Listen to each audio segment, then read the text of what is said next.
Hey everyone, and welcome to The Explainer. Today, we're looking at this incredibly charming, universal fable that actually dives really deep into the heart of both human and animal nature. So we're heading out to the sunny, golden Savannah for this one. But trust me, the lessons here are totally relevant to our daily lives. Seriously, whether you're working in a busy office, sitting in a classroom, or just, navigating your own neighborhood, this applies to you. We're going to unpack the story of Samson the lion and uncover this really powerful psychological shift that happens when we just change how we interact with the world around us. Okay, let's dive right into this. What happens when you have absolutely everything, but you completely refuse to share any of it? It's a classic dilemma, right? I mean, we so often think that hoarding our resources, our time, our knowledge, our shiny things, is what makes us powerful and secure. But as you'll see in just a minute, the long-term benefits of building a community actually far outweigh the short-term gains of just keeping everything to yourself. Section 1. The Selfish Lion King. Let's set the stage. Meet our case study, Samson. He's this big, magnificent lion living out in the golden savannah, and he basically checks every single box for being at the top of the food chain. We're talking the biggest mane, the absolute loudest roar, and literally the most impressive collection of shiny things you've ever seen. By all the traditional metrics, he is the undisputed king. But Samson has this tiny little problem that actually threatens his entire kingdom. He really does not like to share. Not his rocks, not his shade, and absolutely, definitely not his snacks. He's completely stuck in this mindset of absolute scarcity. Moving on to Section 2, the hottest day ever. So every great story has an inciting incident, right? A turning point. And for Samson, it arrives with this massive, brutal spike in the temperature.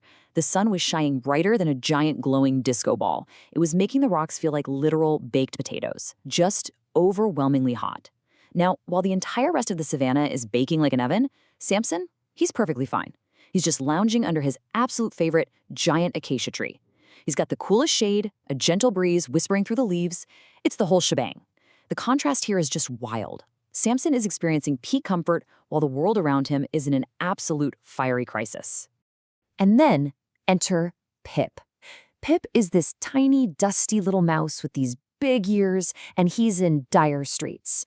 The poor guy has been running all day, his little paws are wobbling like jelly from sheer exhaustion, and he has this massive, desperate thirst. So Pip approaches the comfortable king, wipes the sweat from his forehead, and politely asks for just one tiny minute in the shadow of that acacia tree, and maybe a sip of water. I mean, come on. It's an incredibly small ask for someone sitting on so much abundance, right? But instead of helping, Samson just opens one lazy, golden eye, crosses his giant paws over his chest, and delivers this absolutely crushing rejection. He says, "Humph, this is my tree, my shade, my breeze. Go find your own tree, little mouse." Notice the repetition there? My tree, my shade, my breeze. It brilliantly illustrates this absolute hoarding mentality. He literally sends a drooping, exhausted little mouse back out into the blazing sun, totally oblivious to the fact that his selfish actions are about to trigger a massive chain reaction. Which brings us to Section 3, a rumble in the jungle. This is where we start to see the immediate, real-world cost of Samson's hoarding behavior completely backfire on him.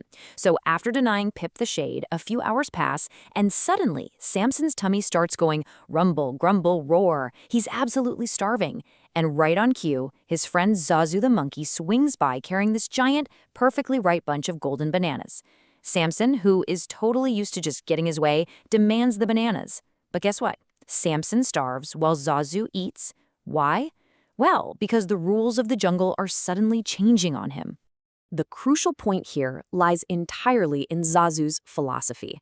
Zazu just shakes his head and tells the fierce lion, "Sharing is caring. These are for everyone to enjoy together. If you want some, you have to share." Now, Samson tries to pull rank, of course. He crosses his arms, pouts, and declares, "I don't share. I'm a fierce lion." But Zazu? He holds his ground, he climbs up high into a tree and loudly eats those delicious bananas, yum yum, crunch, munch, right where Samson can hear every single bite. And as Samson's tummy growls louder and louder, he finally has an epiphany.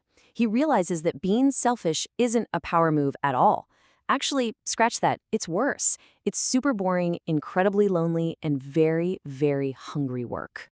Section 4, the great lesson. The very next day, the universe gives Samson an amazing opportunity to try out a new strategy. Pip the mouse returns, and he's looking even hotter and thirstier than before. Now remember day one? It was all crossed arms, humph, and go find your own tree. But today is different. Samson remembers the pain of hunger and the sting of being left out. So he clears his throat, replaces that scowl with a warm smile, and says, "Come on into the shade, let's share." He even offers Pip this lovely, cool puddle of fresh water he found. He actively scoots over to make room, and this brilliantly illustrates the shift. Pip's eyes go as wide as saucers in pure shock because Samson has finally replaced scarcity with hospitality. And the universe immediately rewards this new behavior. Literally, just as Samson makes room for Pip, Zazu swings down with this massive, sweet watermelon, cheering, "Did someone say sharing?"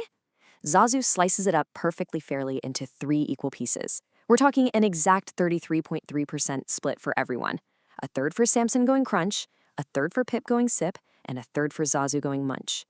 By just giving up a tiny bit of his personal space and resources, Samson gained access to a feast he literally wouldn't have had otherwise. And you bet it was the sweetest, most delicious watermelon they had ever tasted. Let's move into Section 5, Multiplying Your Happiness. So let's dissect the true mechanics of why this actually works. Because the absolute best secret in the whole jungle is this. When you share your things, you don't lose them, you multiply your happiness. This is what we call the multiplier concept. Think about it. Hoarding basically operates on addition and subtraction, right? If I give you a piece of my pie, I have less pie. Simple math. But community and sharing, they operate on multiplication. By just sharing the shade, Samson multiplied his social connections, which in turn brought a giant watermelon right to his doorstep.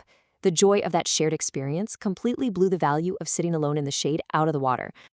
And this completely redefines our initial metrics for success. Being the real king of the jungle, it isn't about being the biggest or the loudest or hoarding the most shiny things anymore. True leadership actually belongs to the kindest, most sharing lion.